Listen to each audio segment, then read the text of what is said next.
siempre apoyado a tus rodillas, ¿no? En semiflexión, porque ahí le va a calmar el dolor, ¿ya? El roce pericárdico, que es patognomónico, que si tú te pones tus estetoscopios, que siempre deben llevar a la práctica, ¿ya?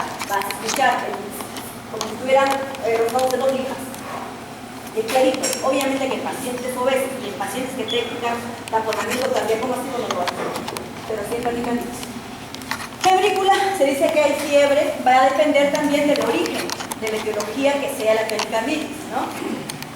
No vas a encontrar por ejemplo un traumatismo en la fiebre, infectada, ¿ya?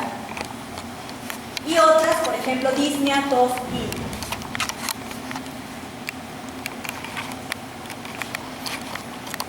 que tengo la sospecha de una pericarditis aguda, entonces tengo, ¿no?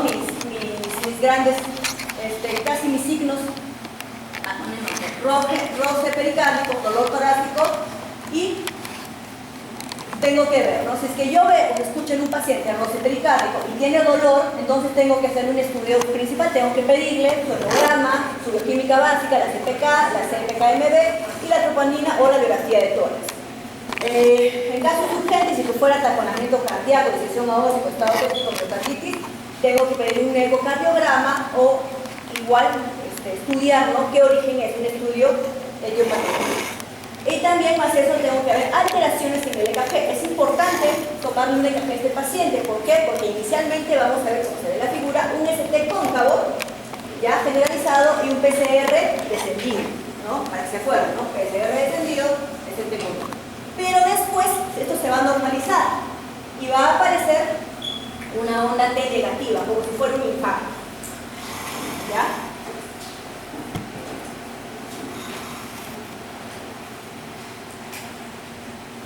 Bueno, aquí, las manifestaciones casi frecuentes de una pericarditis aguda.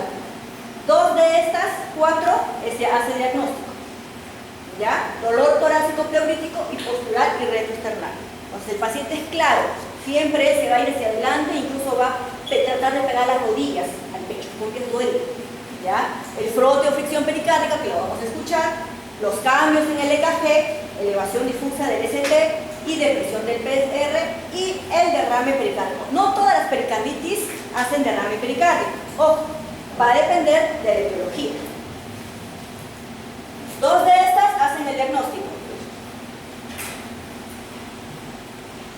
Como hemos dicho, en las pruebas de laboratorio, en el hemograma va a haber leucocitosis, va a haber proteína C reactiva elevada, troponina I y CPK elevadas. También la velocidad de sedimentación glomerular también va a estar elevada. ¿Ya? El PC, la proteína C reactiva tampoco es tan específica. En bastantes patologías infecciosas van a estar elevadas, pero sí nos va a ayudar más o menos para ver en qué estado está, ¿no? Si el paciente está en shock va a depender del estado dinámico del paciente. La troponina I y la CPK también están elevadas, pero tampoco son específicas, nos van a servir para el pronóstico de la enfermedad, ¿ya? Pero nos pueden ayudar. ¿Qué otros exámenes auxiliares le puedo pedir al paciente? Una radiografía de tórax, un ecocardiograma, tomografía computarizada y resonancia magnética, cultivo de esputo. ¿Por qué? Porque si estoy diciendo que puede ser de origen tuberculoso, que es más frecuente acá, en Tacna y en Puno, ¿no? Y una ecografía abdominal para descartar que no haya otra patología asociada. ¿Qué vamos a encontrar en el ecocardiograma? Por ejemplo, acá nos va a ir, como lo hemos dicho, a veces hay pericarditis que hacen derrame pericárdico. Es decir, hay cierto líquido rodeando la cavidad pericárdica. Pues en el ecocardiograma vamos a hallar eso. Y vamos a catalogar el derrame de acuerdo a su intensidad, no sé, leve, moderado, severo o muy severo. ¿Ya? Por ejemplo, en el ecocardiograma, lo que es líquido se ve en negro. No sé si ustedes han visto en ecografía, ¿ya? Lo que es líquido siempre se va a pintar de negro.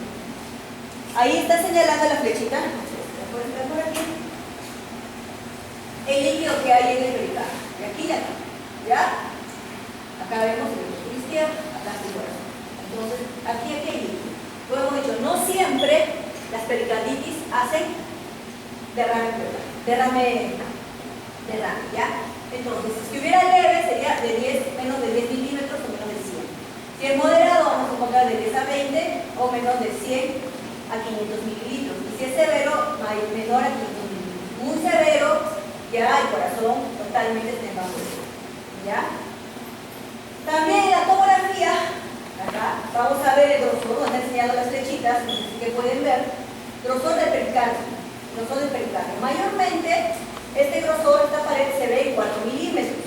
Y lo normal de las personas común y corriente vamos a encontrar de 1 a 2 milímetros. Pero en las personas que ya tienen pericarditis, vamos a ver este engrosado, ¿no? Como se ve en la imagen. Esta es la pared del pericardio, ¿no? Está bien engrosada.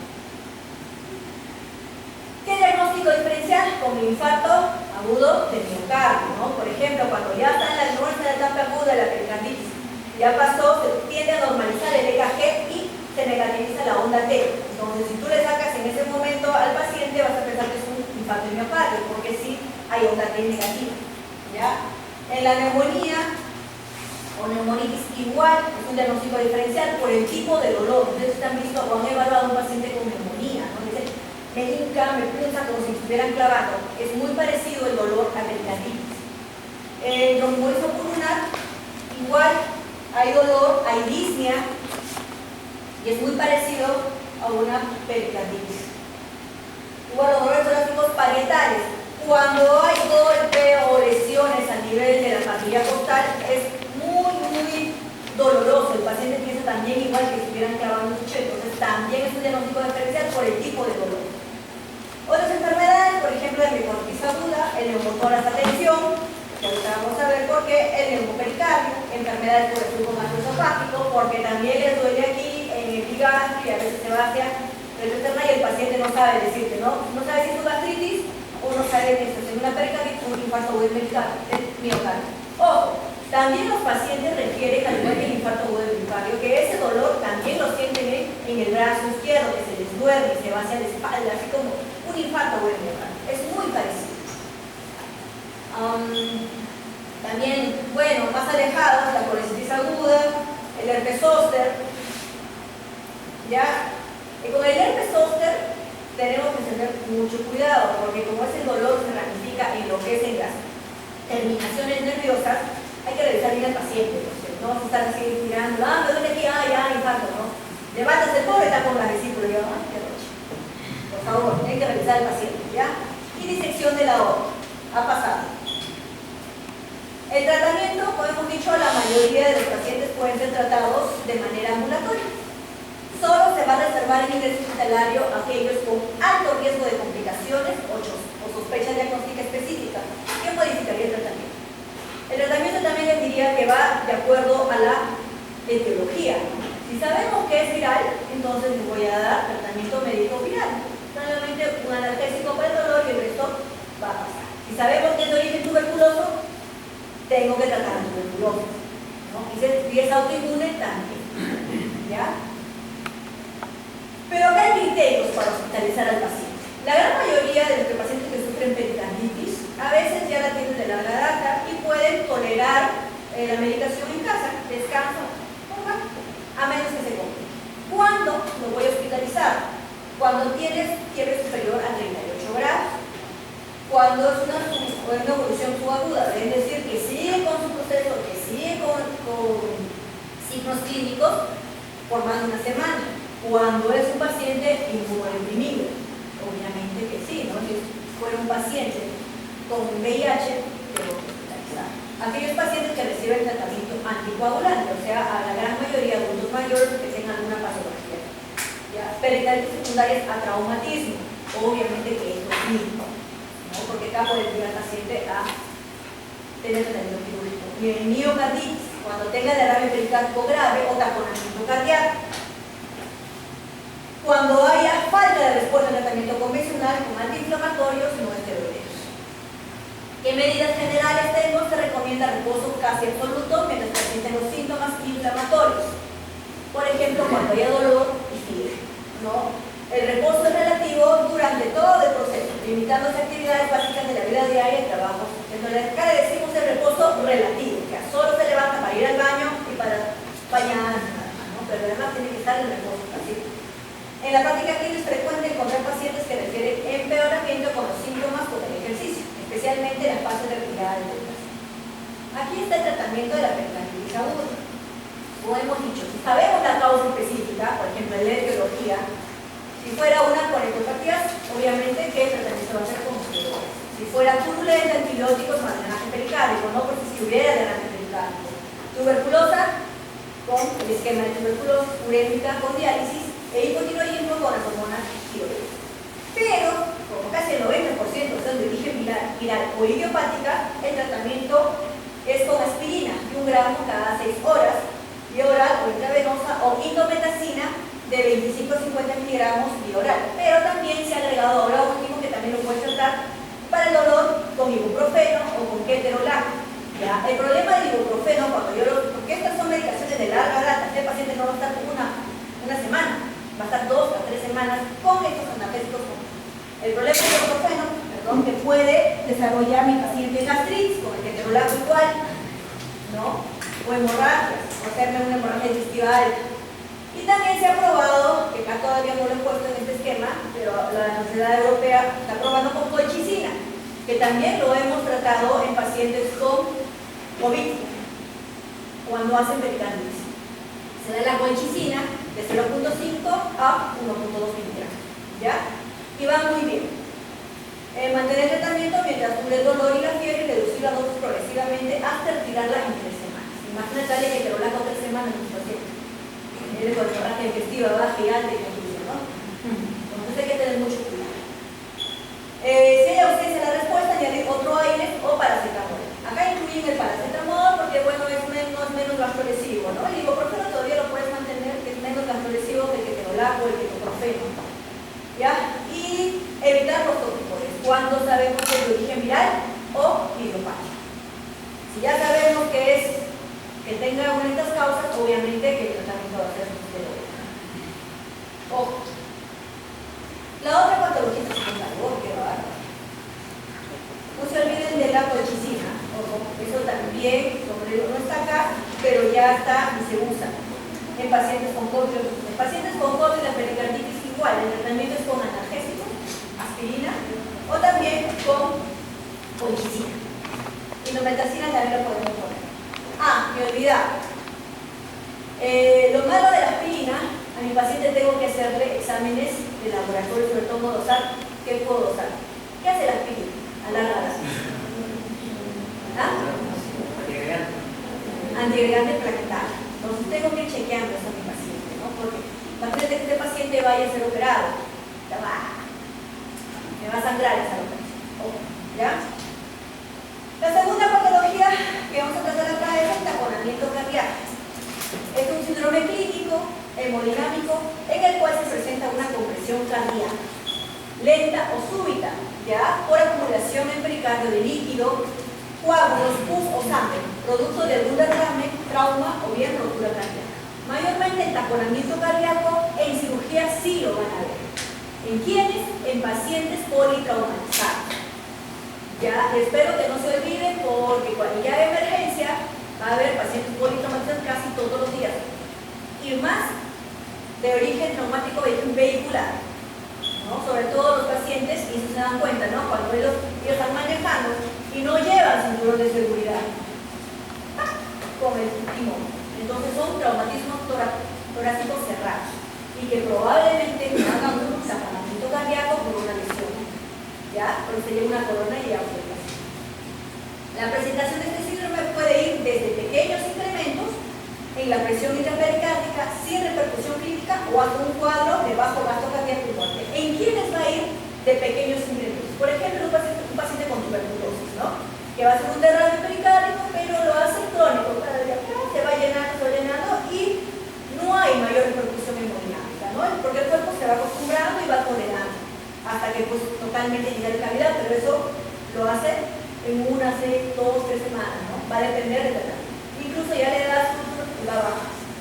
Pero en quienes no, en quienes va a haber repercusión hemodinámica, pero incluso te puede llegar a shock en pacientes politrauma. Ojo. Aquí en este cuadrito te resumió igual las causas de taponamiento cardíaco y enfermedad renal. Lo hemos dicho también, al igual que la pericarditis, es de origen idiopático, ¿ya? Pueden ser infecciosas, virales como el Coxsackie, virus, el coronavirus, adenovirus, influenza, HIV, hepatitis D, la rubiola, el parvovirus, bacteriana como el estafilococcus, aunque ya no se ve mucho, ¿no? Esto se veía en pacientes que usaban drogas intravenosas, o también en pacientes, ojo, cuando no tenemos una correcta, se le dice asepsia y antisepsia cuando colocamos la venosa central. Ahí yo le puedo estar metiendo a un paciente, y fíjate que si le puedo hacer a un paciente con artritis reumatoidea o un paciente urémico y no tengo una correcta, igual le meto el bicho también a la cadena, ¿ya? En Staphylococcus aureus, en Streptococcus, en Pneumococcus, en Haemophilus, en Neisseria, mycoplasmáticas, fúngicas. Acá se ha visto las fúngicas, pero en pacientes inmunodeprimidos, otra vez los pacientes con VIH, ¿no? Parasitarias, he visto amebiasis y toxoplasmosis. Toxoplasmosis en pacientes inmunodeprimidos, no es que tengan gatos y todo van a tener trombopropósitos, no, en pacientes inmunodeprimidos, ¿ya?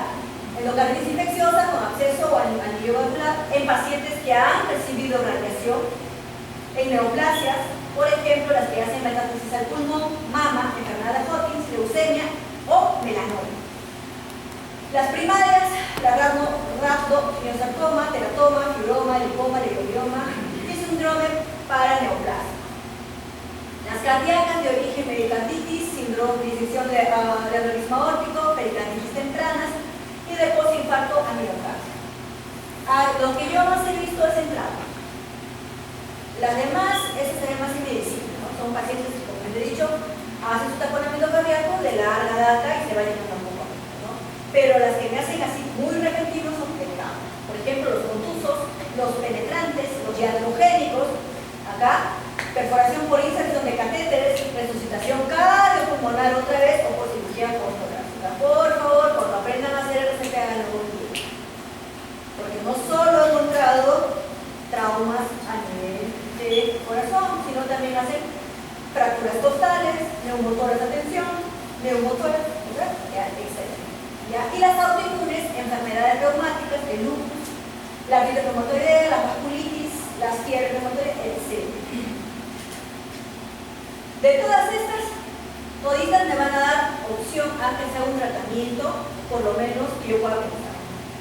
Las de trauma no me van a dar mucho tiempo si yo no le diagnostico mi paciente se puede hacer. Es la diferencia. ¿Cómo ocurre esto? La fisiopatología. Va desde un derrame que produce mínimos efectos, como ya les dije, o hasta un colapso circulatorio, por ejemplo, en pacientes politraumatizados. El punto más crítico se produce cuando un derrame reduce el volumen de las cavidades cardíacas, de modo que el gasto cardíaco empiece a disminuir. Esto es lógico, ¿no? Si que todo mi pericardio que rodea mi corazón está lleno de coágulos de sangre, no va a permitir que mis cavidades se expandan.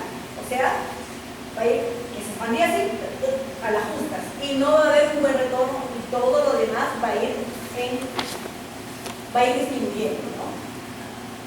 Las determinantes de las consecuencias hemodinámicas de un derrame son la presión del saco pericárdico, va a aumentar la presión del saco pericárdico y la capacidad del corazón para compensar la presión elevada. O sea, el corazón, como ve que no puede expandir, va a intentar, igual que una tubería, ¿no? Intentar vencer. Entonces va a aumentar la presión, va a aumentar la compresión y va a comenzar a elevar la presión. ¿Por qué? Porque tiene que compensar. Los derrames grandes que se acumulan despacio son con frecuencia bien tolerables. Como les he dicho, no en enfermedades autoinmunes son bien tolerados. Los pacientes están tiempo con su derrame periódico y con ¿ya? Debido a los cambios crónicos en relación presión-volumen pericárdico. Ya, la respuesta compensatoria a un taponamiento pericárdico importante comprende el aumento de la estimulación adrenérgica, obviamente, aumenta la frecuencia cardíaca para compensar. No tengo que darle más fuerza a mi corazón y el corazón sigue luchando y luchando hasta que se cae. La presión pericárdica elevada ejerce un efecto principalmente obstaculizando el llenado del corazón derecho, con gran parte del efecto sobre el lado izquierdo del corazón debido a un llenado incompleto secundario. O sea, no se va a llenar completamente porque el corazón no se expande completamente. Toda la sangre que llene va a ser a la mitad. O sea, va a ser el trabajo a la mitad, no un trabajo completo. Cuando el líquido se va a acumular, la presión de llenado aumenta más rápidamente en el lado derecho del corazón que en el izquierdo. El primer signo que va a ser pérdida del descenso y de la presión auricular derecha o venosa sistémica. Por eso que mi paciente, cuando yo veo un trauma, un taponamiento cardíaco, ¿qué hace? hipotensión. ¿Ya?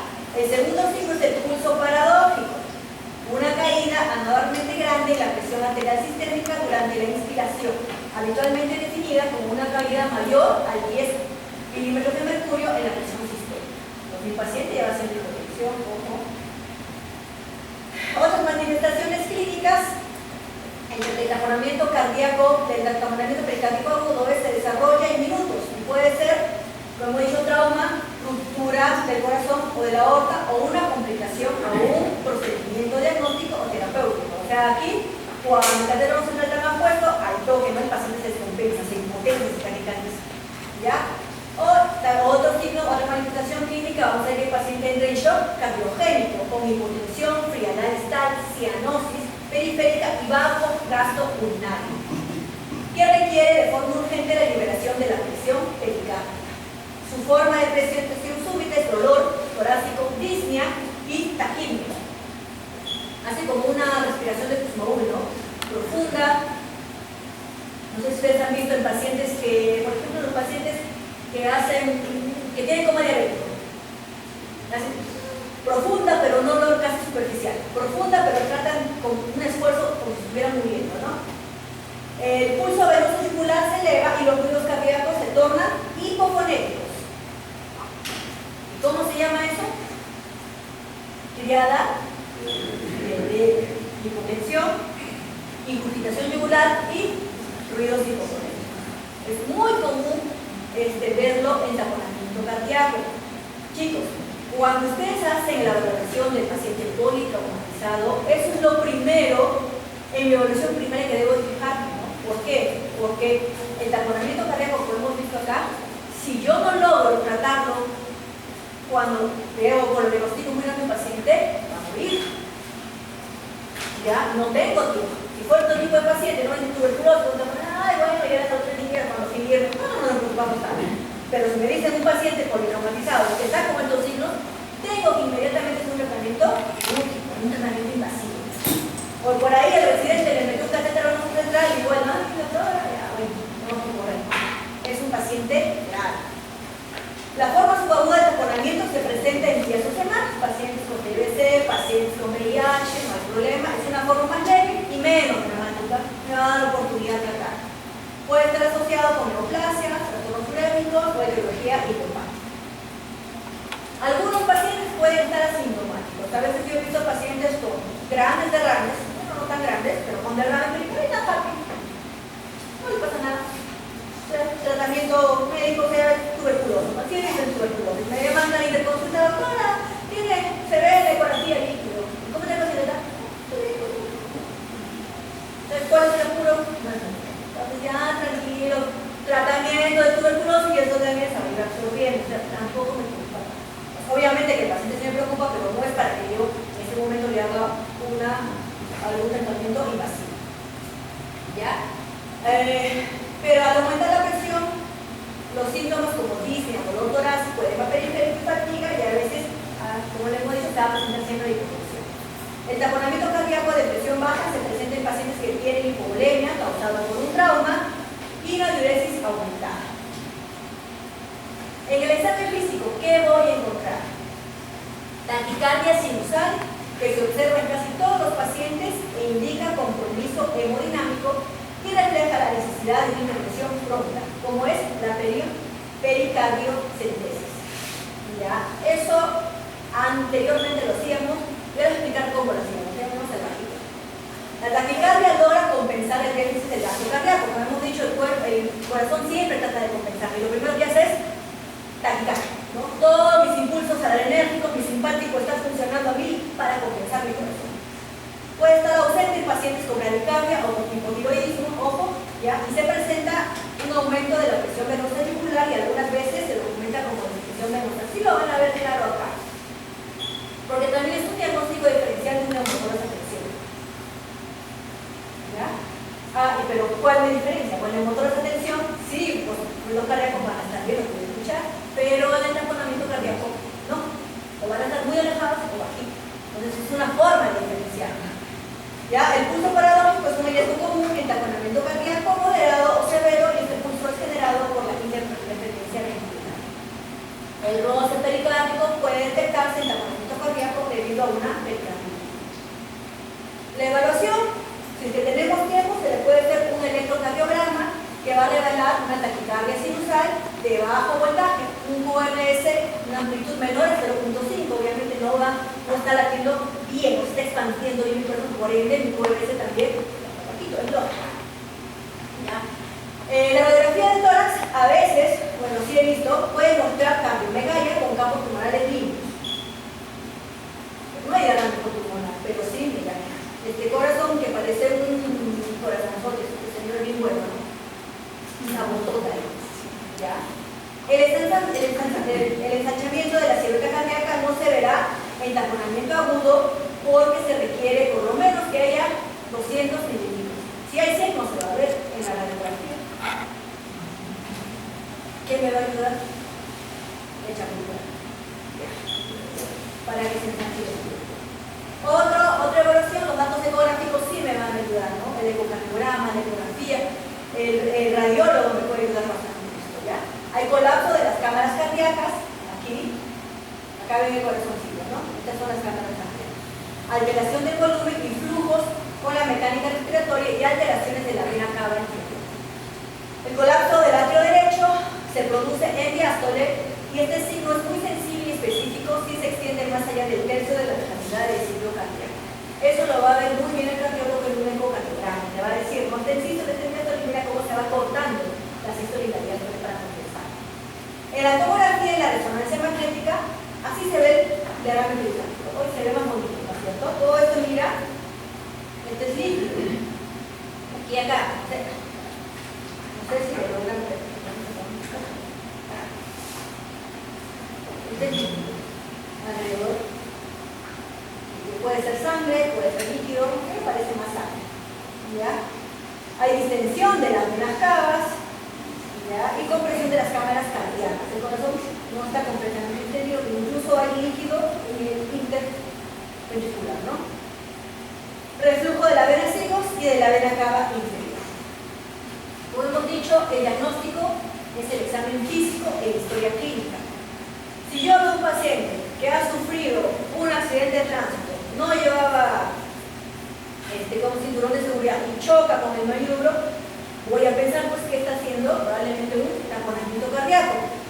Pero si yo les pregunto, ya ha habido casos, ¿no? Paciente accidentado, ¿cómo es esto? Y ven líquido en el corazón, ¿yo dije tuberculoso? Importante, el examen físico, la historia clínica del paciente, eso me va a guiar. Igual, ¿no? Cuando yo diagnostico tuberculosis en un paciente, ha tenido familia, sí, mi papá, mi abuelita, todos con tuberculosis, yo tengo 2 semanas y 15 días. No, pero es otra cosa. Lo más probable que sea eso. Obviamente que en medicina todo puede pasar. ¿Ya? La historia clínica, el dolor torácico, que es uno de los signos que siempre va a estar, síncope o presíncope, disnea, taquipnea, hipotensión, taquicardia, edema periférico, presión venocelular elevada y pulso parado. Estos signos y síntomas asociados con cambios en el ecocardiograma me van a dar casi 100% el diagnóstico. ¿Ya? Sin embargo, el diagnóstico definitivo de esta patología será cuando se confirme la mejoría hemodinámica y buena respuesta clínica al drenaje del líquido peritoneal. Como si mi paciente se trata de mejor la cosa. Se llama terapéutica diagnóstica. El tratamiento de nosotros es quirúrgico, ¿ya? Remover el líquido pericárdico, logrando así liberar la presión intrapericárdica y mejorando el estado hemodinámico. La decisión de drenar el líquido pericárdico depende de la evaluación clínica, de los hallazgos ecocardiográficos y del riesgo de consentimiento. Como les he dicho, ¿no? Si es un paciente politraumatizado con taponamiento cardíaco, tengo que sí o sí liberar. Ahí no tengo otra opción. Si es un paciente con VIH que tiene este líquido más de un mes, de repente no, porque puede tener otras patologías, hay que pensar en eso, ¿no? ¿Qué tipo de El taponamiento como mínima o nula afectación hemodinámica se puede tratar conservadoramente, ¿no? Por ejemplo, puede ser, o con adecuada monitorización hemodinámica, ecocardiograma sellado de 2 a 3 días, evitando la disminución de la volemia y tratando la causa principal del derrame pericárdico. No, si la causa ha sido tuberculosa, el tratamiento de este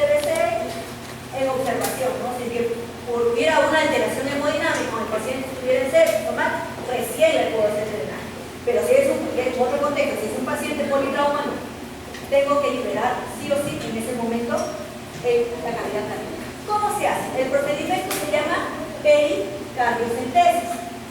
Ya se hace seguida. En el esternón tenemos la apéndice sifoides. Se entra por una de las apéndices del lado izquierdo y se dirige la aguja hacia el hombro en 45 grados. Antes lo hacíamos sin ayuda ecográfica, ¿no? Sí, había que persinarse si es que la primera la tratábamos, la segunda no. Pero gracias a Dios, Dios es grande, lacneño y el paciente está. Ahora ya no se hace así, ¿no? Si tú vas a Estados Unidos y ves eso, y dices, ¿qué barbaridad estás haciendo? En esa época de las cavernas. Y sí, pues, ahora ya no. El tratamiento es siempre con guía ecográfica. No tienes al radiólogo y que te guíe, que se siguió, que 100% no has pinchado ninguna coronaria, jaquistas en el corazón. Antes no, antes teníamos que arriesgarnos porque el paciente se nos iba, ¿no? Ya la técnica, 45 para antes. Ya, y el paciente tuyo es. ¿Ah? Claro, no, pero uno en el hospital, en este hospital ya por lo menos tenemos la ecografía ya. Antes, como te digo, hace 4 o 5 años, decíamos así rezando el Espíritu Santo para y la hacíamos, digo, Dios está bien. Sale. Y el medio del paciente ya no está. Pero se hipotenso, está bien, ya. Empezamos respirando, empujando, y el médico no se dice. Pero ahora sí, ¿no? La mayoría ya se hace con ecocardio, es guiado, o sea, ya nos van a atrever a hacer esas cosas. Es más, el catéter central también ya se hace con ecoguiado. Bueno, en el hospital todavía algunas de las cosas así, entonces hay unas cuantas de todo. Va a pasar cuando recién aprenden a hacer estos procedimientos. Como hemos dicho, acá el drenar es una aguja grande, se drena, ¿no? Una vez que drenamos, es inmediato. El paciente que tú ves monitoreando, el paciente probablemente esté en trauma shock, ahí lo hacemos el procedimiento, y tú ves, ¿no? Te dice la enfermera, yo no soy taquicárdico, yo no estoy hipotenso, doctora, ya salió el procedimiento, ¿no? Es inmediato en pacientes con trauma, ¿ya? Otra cosa, cuando hay pacientes que digamos, y he visto pacientes que han tenido trauma torácico, pero ellos no van a lucrar, es el tipo de pacientes que ustedes van a ver en el MISA. Primero van al chamán, la vecina y todo lo demás, y están una semana y vienen pues todo el corazón mal, y vemos que ya no es líquido, o sea, ya no aspira líquido, a veces ya se coaguló, porque el cuerpo lo hace, ¿no? Entonces, para hacer eso, hacemos una ventana pericárdica, y este paciente sí tiene que ir a hacer operaciones. Este procedimiento lo podemos hacer en su cama, en trauma shock, no hay problema, es invasivo, pero se puede hacer. El otro procedimiento, que es la ventana pericárdica, lo tenemos que hacer en sala de operaciones, porque tenemos que abrir el corazón, hacer una ventanita, limpiar todos los cuadros, el hermano de él, en este tipo de pacientes. O en pacientes que también, digamos, ¿no? Que sea una tuberculosis de larga edad, que se ha aplastonado y se ha hecho como pus pegada